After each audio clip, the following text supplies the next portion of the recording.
दक्षिण लेबनान में इजराइल लगातार युद्ध लड़ने का इरादा पक्का कर रहा है। ट्रंप की डील और ईरान की वार्निंग से बेपरवाह नेतन्याहू लेबनान पर कब्जा जमाए रखना चाहते हैं, तो दूसरी तरफ लेबनान के किले पर कब्जा जमाए रखने के लिए इजराइल के सामने सैनिकों का संकट खड़ा हो सकता है। इजराइल के कंट्रोल वाले पश्चिमी यरूशलेम में ऐसा कोहराम लगातार नजर आ रहा है।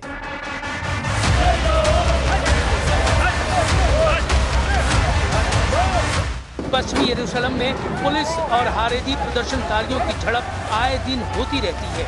हारेदी प्रदर्शनकारी वो लोग हैं जिन्होंने सेना में भर्ती के खिलाफ मोर्चा खोला हुआ है। हारेदी यहूदियों की रैली नेतन्याहू को बार बार चैलेंज कर रही है। जब इजराइल ने गाजा, लेबनान और सीरिया में फौज तैनात की हुई है और ईरान से युद्ध किसी भी वक्त शुरू हो सकता है। इजराइल की सेना में भर्ती का मुद्दा बहुत गरमाया हुआ है। अनिवार्य सर्विस का विरोध चल रहा है। इस विरोध का सेंटर पॉइंट वो हारेदी यहूदी समुदाय है जो नहीं चाहता कि उस पर सेना में अनिवार्य सर्विस का दबाव डाला जाए। इसी डिमांड के साथ हजारों लोग आए दिन इजराइल के शहरों में प्रदर्शन करते रहते हैं।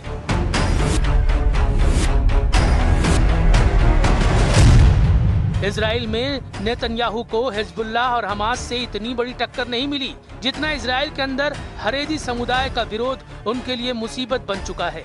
भ्रष्टाचार के मुकदमों के अलावा अब ये भीड़ नेतन्याहू पर आग बबूला है। ये लोग युद्ध में नहीं जाना चाहते। हारेदी यहूदियों की दलील है कि पवित्र किताब तोरा का अध्ययन इजराइल की हिफाजत करता है। ऐसा करना उनकी ही जिम्मेदारी है, इसलिए उन्हें फौज में भर्ती से छूट मिलनी चाहिए। हारेदी यहूदियों का मानना है कि सेना का माहौल उनके धार्मिक नियमों से अलग है, जहां पुरुष और महिलाएं साथ रहते हैं। खाने पीने के नियम भी ऐसे हैं जो उनकी प्रार्थना के नियमों से मेल नहीं खाते। हारेदी यहूदी समुदाय इजराइल देश की स्थापना को भी सही नहीं मानता। ऐसे में हारेदी युवाओं की धार्मिक आस्था कमजोर होती है।